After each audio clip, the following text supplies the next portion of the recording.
Selamat bertemu kembali dengan saya, Indrajani, subjek konten spesialis Universitas Bina Nusantara. Modul 5, Evaluate and Select a DBMS, mengevaluasi dan memilih sebuah DBMS. Tujuan dari modul ini adalah mahasiswa memahami bagaimana mengevaluasi dan memilih sebuah DBMS. DBMS adalah Database Management System. Adalah suatu software untuk mengelola dan memelihara database-database yang ada di dalam suatu perusahaan. Contoh dari DBMS itu adalah Oracle, Microsoft SQL, MySQL, MariaDB, NoSQL, dan sebagainya. Cara mengevaluasi dan memilih DBMS itu ada 4 hal yang sangat perlu diperhatikan, yaitu mendefinisikan referensi dari apa yang kita pelajari, kemudian membuat urutan satu atau lebih dari produk DBMS, kemudian mengevaluasi produk tersebut, dan terakhir adalah merekomendasikan pilihan kita melalui laporan yang kita buat. Di sini ada beberapa contoh untuk mengevaluasi dan memilih sebuah DBMS.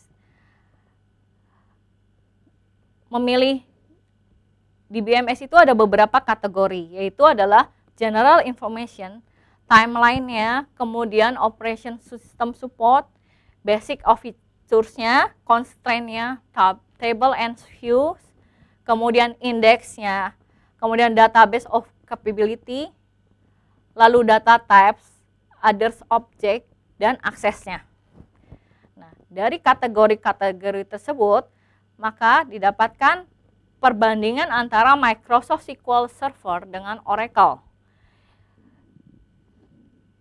Seperti berikut. Deskripsinya. Microsoft SQL Server itu adalah dibuat oleh Microsoft, PT Microsoft, sedangkan Oracle dibuat oleh Oracle. Kemudian dua-duanya bersifat relational DBMS. Di sini terlihat ranking dari DB Engine-nya. Microsoft SQL Server itu skornya 1207,49.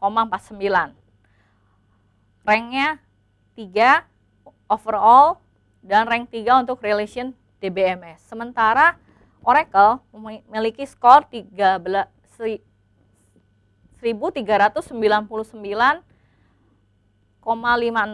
dengan rank 1 overall dan rank 1 untuk relation DBMS.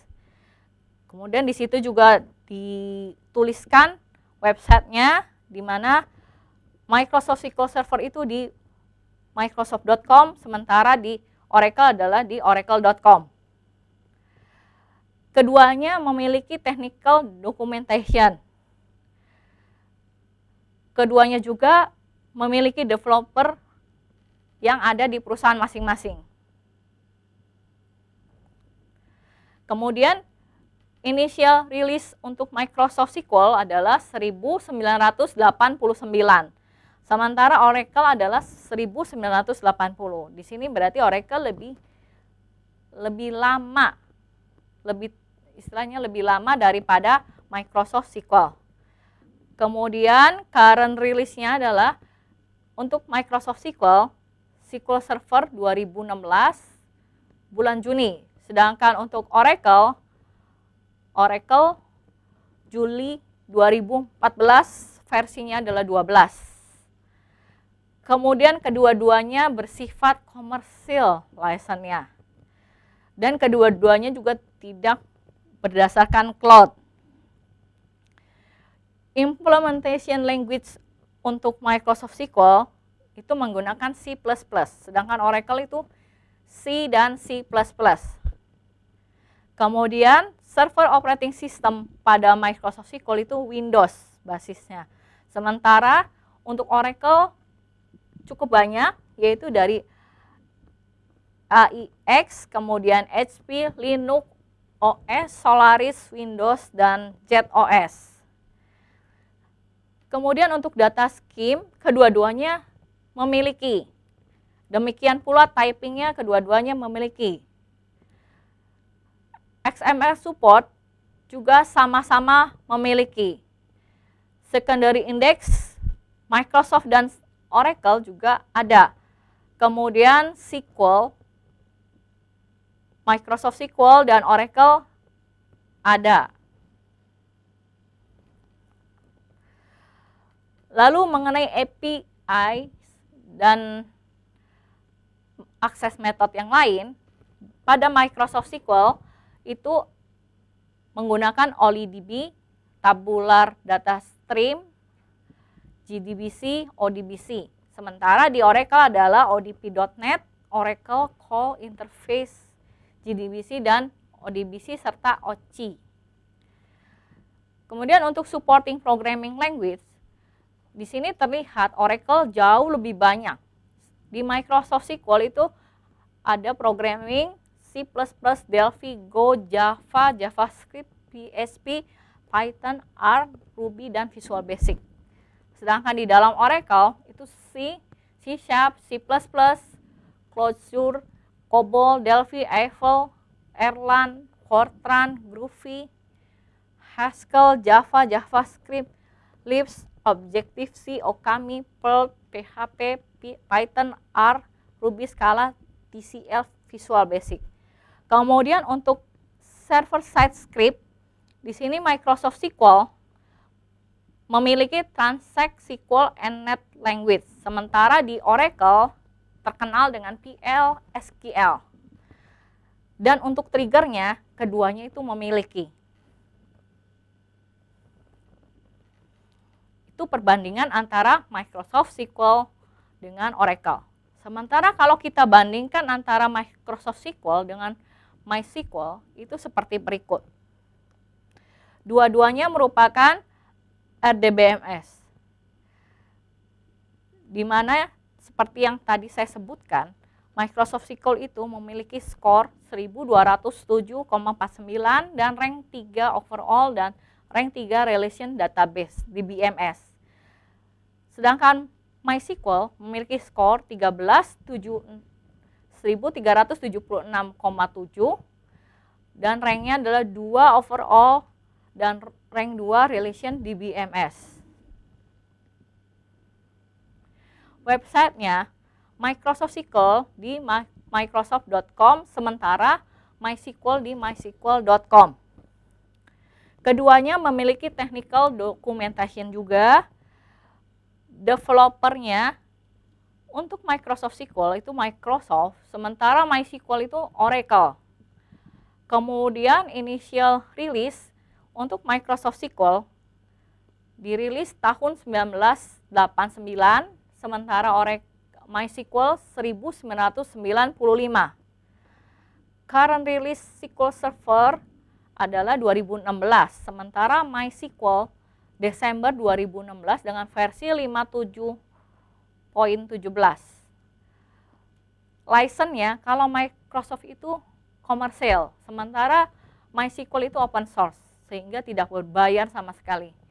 Kemudian dua-duanya tidak berbasis cloud. Implementation language-nya C++ untuk Microsoft SQL dan C serta C++ untuk MySQL. Server operating system pada Microsoft SQL adalah Windows, sementara MySQL itu bisa free BSD, Linux, OS, Solaris, dan Windows. Kedua-duanya memiliki data scheme, typing, XML support, secondary index, dan SQL. Untuk APIs and other access methodnya adalah Microsoft SQL bisa untuk OLIDB, Tabular Data Stream atau TDS, ADO.NET, CDBC, dan ODBC. Sementara MySQL hanya 3, yaitu ada .NET, CDBC, dan ODBC. Supporting programming language-nya, MySQL itu memiliki jauh lebih banyak dari Microsoft SQL. Karena MySQL itu didevelop oleh Oracle.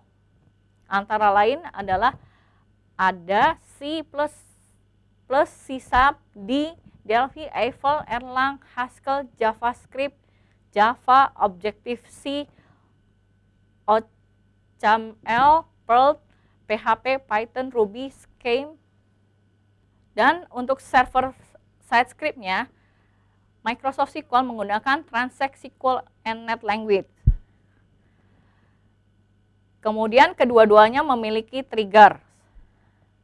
Untuk partitioning method itu ada perbedaan, di mana Microsoft SQL hanya bisa distribusi